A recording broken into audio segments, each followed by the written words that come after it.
What's up, guys? Welcome back to the channel. My name's Josh. Today we're going to be talking about Talk to Me. This is a new R-rated horror film that comes to us from A24. This is actually directed by the Filippo brothers, who I used to watch all the time on their little YouTube channel called Raka Raka. On there, they would do all sorts of crazy skits.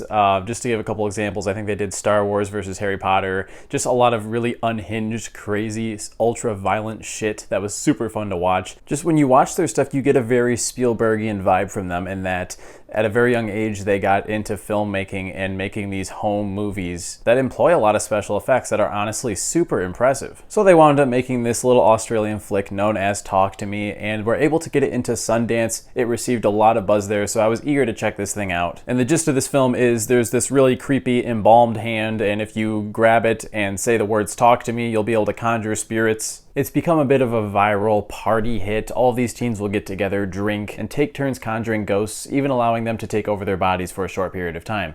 No more than 90 seconds though, because apparently that's where things get risky. Now, we have seen this template used time and time again, characters messing with a haunted object that eventually gets them into some deep trouble. But this is a unique enough of a spin on that concept. Our protagonist, Mia, played by Sophie Wilde, is not exactly in the greatest place mentally, as her mother passed away 2 years prior. Yes, this is another horror film in which the supernatural entities clearly are feeding off of the victim's trauma and grief from the past. And people complain about that and say that they're sick and tired of those allegories being used in horror time and time again. But it just makes a lot of sense, because grief and trauma are two things that I think a lot of people can relate to, and it just makes characters easier to relate to. Also, grief and trauma, great ways to draw suspense and horror. And because Mia is a relatable character, it's easier to sympathize with her and want her to escape these forces of evil when she eventually does become under fire from them. It also makes it a lot easier to swallow when she makes some really poor decisions.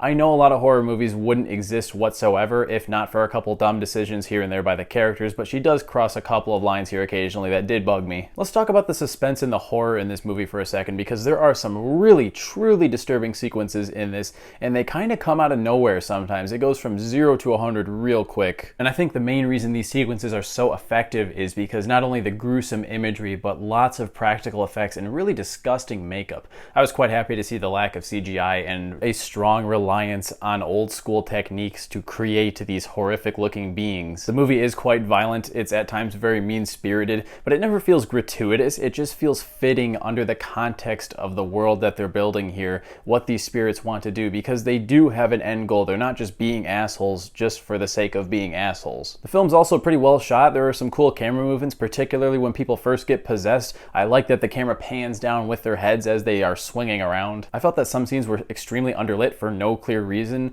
There's one point where Mia walks into her home and her dad's there sitting in the living room and it's pitch black in there, and I understand their relationship is not very good and maybe the literal darkness was meant to reflect that a little bit, but come on man, just turn on a light or two. Also, a lot of the side characters are just annoying. They go along with the whole hand ritual with very little regard for the possible consequences, and maybe that's a commentary on TikTok challenges and other dangerous trends that teens get roped into in today's age. But it just would have been nice if at least one character was like, you know guys, maybe we shouldn't play with this thing that can summon the dead and literally let them inhabit our bodies. The dialogue is a bit clunky and predictable at times. You can tell the screenwriters here weren't super experienced, at least from what I could tell, because there was one sequence and it follows one of the creepiest things in this entire movie, and somebody says something that I kind of knew they were going to say, and I couldn't tell if it was supposed to be funny or creepy. I laughed personally. The ending is quite good. I saw where it was going before it got there, so it didn't really have that element of surprise, but when I did see where it was going, I was like, oh, this is actually really interesting. With that said, there are some things that are left open-ended and ambiguous as well. I think they occasionally bend the rules of what the spirits can and can't do when they're terrorizing these people. It left me thinking about the film after I walked out of the theater, sort of trying to piece together my interpretation of what exactly happened, which is a good thing,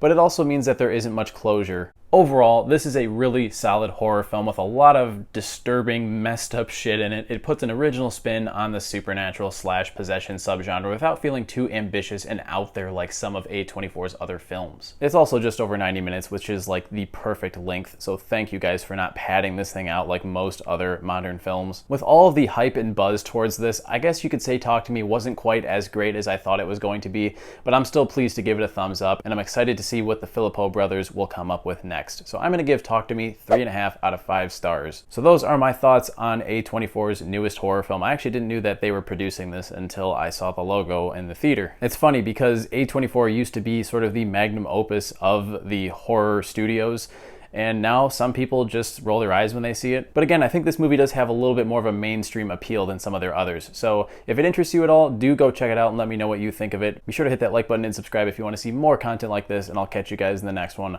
Thanks for watching.